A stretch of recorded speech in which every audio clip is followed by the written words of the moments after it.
Do you want to improve at a quicker pace? Check out GITGUDRacing.com, where I'm offering the most accessible coaching sessions on the market.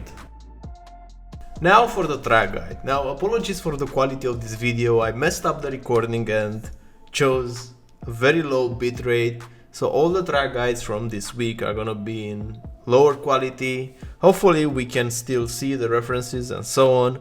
And now going into turn 1, our braking reference is the 100 meter board and the 50. Because we want to brake in the middle of 150, you will see some quicker drivers be able to brake closer to 50 and brake very hard, picking almost 100 and still balancing the car. But it's gonna be a lot more efficient for the tires and a lot safer to brake earlier here, because it's a high risk, high reward. If you're gonna brake late and you won't be able to put the power down in this corner, then you're gonna lose a lot of time on the exit. So the key here is having a good exit just because of the big straight ahead. So I'm braking in between 150 and I'm picking around 80 something. I don't go to 100, even though 100% is still possible without locking up. Because you're braking uphill, you can brake a bit lower and then you can still balance out the car. So still not picking 100, looking at this yellow sausage curb and trailing in the lower percentages. This is gonna be key to make the car rotate, and I plan to put the power down at this curb. So depending on how much speed you're gonna carry and how good you are to rotate the car before this apex, you'll be able to put it earlier or later. In my case, it was a bit later, but the goal will be to put it at the curb. It's gonna be difficult though. So to make that happen, you have to generate the rotation on entry. You have to generate the rotation around here. You have 3 tools for rotation. You have the steering wheel, you have the brakes and the brake release and the downshifts. So in order to make the rear a bit more unstable on turn in, you should add the downshift as quickly as you can from 6th to 4th. This is what I'm doing here. It's instantly 6th, 5th, 4th.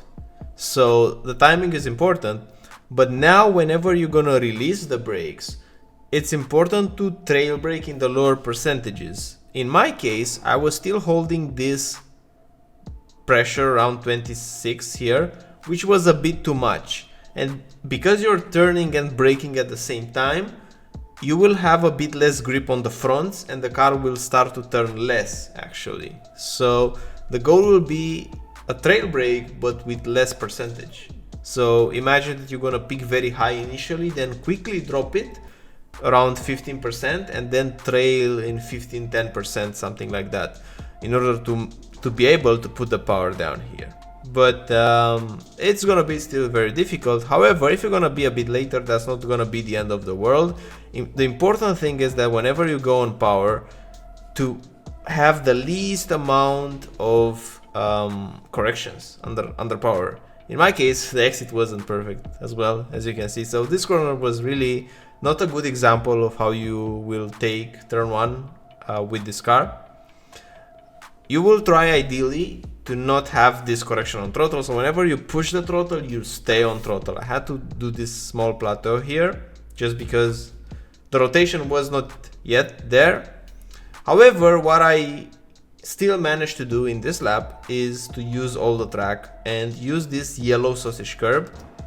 You can put your tire on it and it won't bottom out unless you put the full tire over it to the left side, and then the car will bottom out. But if you just use this curb to basically land with your left tires on it, it's gonna be okay and you will carry all this speed.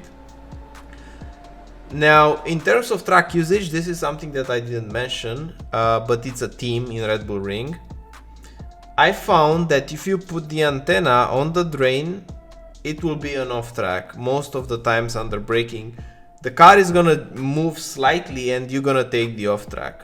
If you're just standing and not turning and you have the antenna on the drain here, so a bit more left to the red and white curb, it won't be an off track, but it will be very difficult on turn in.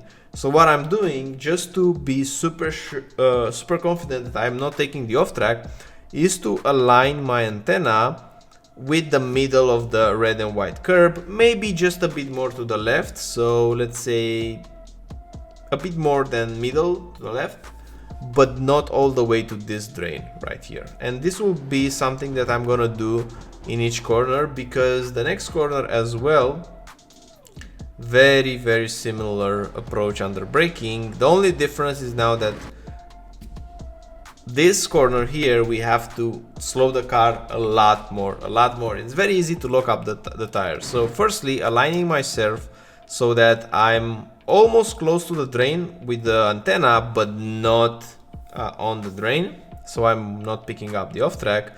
I'm braking slightly before the 100, so I'm definitely looking at 100, and you will try to pick even higher than what I'm doing here. So to pick closely to 100, you will stop a bit more efficiently, because whenever you're hitting this part of the track, you really don't want to lock up the tires. So the common mistake here is braking a bit less initially and then realizing that the car is not stopping, and because you lose all the downforce while the speed goes down, the tires are gonna lock up. So I've had a lot of laps with small lockups in this corner, and the root cause was the initial peak pressure. So you want to brake very hard initially, very closely to 90-100, so that whenever you're going to modulate it in the lower percentages, you won't feel the need to add a bit more the brakes later on, because it's going to be impossible. Now, in terms of apex and gearing, I'm using the second gear on exit, but whenever I'm going in, I'm using the first gear. However, I think I'm doing this just because to compensate the fact that I didn't brake to 100%. So you see, you're still gonna do small adjustments lap to lap depending on how your entry is gonna be. I think second gear is gonna be faster, but you have to brake 100% initially. So very high peak pressure, stay in second gear, and then take the corner. You're gonna go to first gear like I did, only if you messed a bit the braking initially, because you have to slow the car down. And in low speeds, since it's impossible to add more brakes because the tires are gonna lock up, the engine braking is gonna help you. So first gear or second gear is probably gonna be a bit quicker. Apex around this yellow sausage curve, but don't touch it.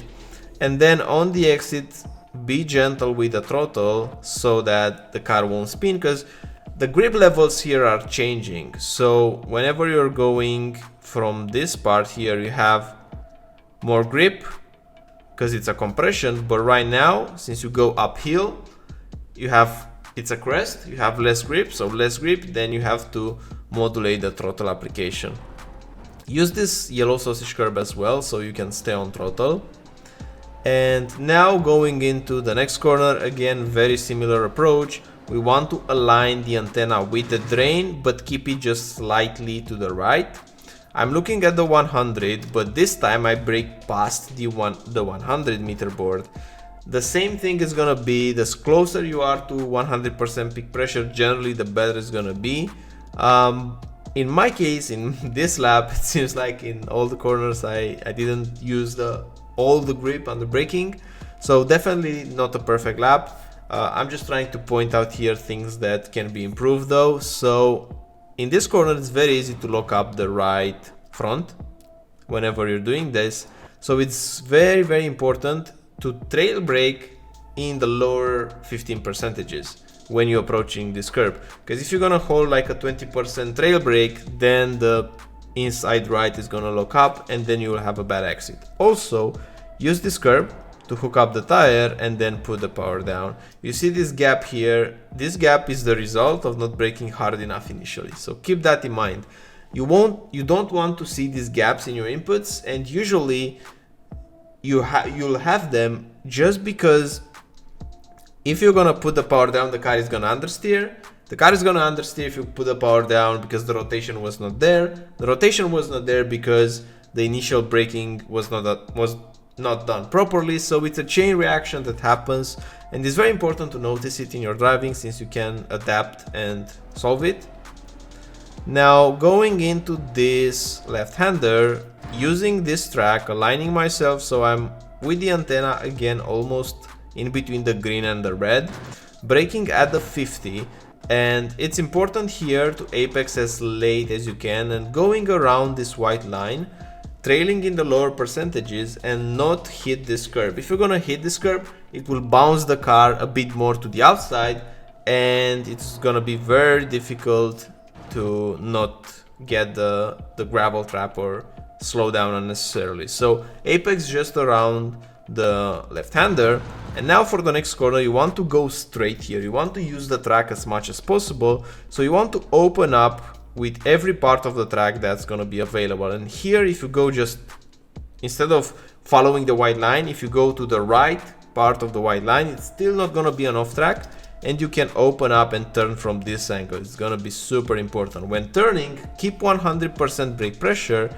And when you arrive to the corner, just a slight moment afterwards, you're gonna hold the brakes. You're gonna trail brake longer than you think because you want to put the power down nice and strong. So if you have more corrections under throttle here, probably you didn't slow down the car enough. So don't be afraid to brake a bit harder than you think just to make the car rotate enough, but also don't brake more than this. This is probably going to be enough in the 15%. If you want to brake to 30% or so, you're slowing the car, you're over slowing the car, so no need to do that. Now for the next last couple of corners, the 50-meter board is the reference, the antenna almost at the green again to open up, braking at the 50 while turning, downshifting to 5th, using this curb to make the car rotate, now putting the power down. Very easy to put the power down to 100% if you're gonna use that curb to rotate the car. Now here the off-track limit is gonna be the antenna closely to the red. So use all this part of the track, you're gonna gain a lot of time when opening the next corner. Still in 5th gear, braking at the end of the red here and turning, and don't downshift here.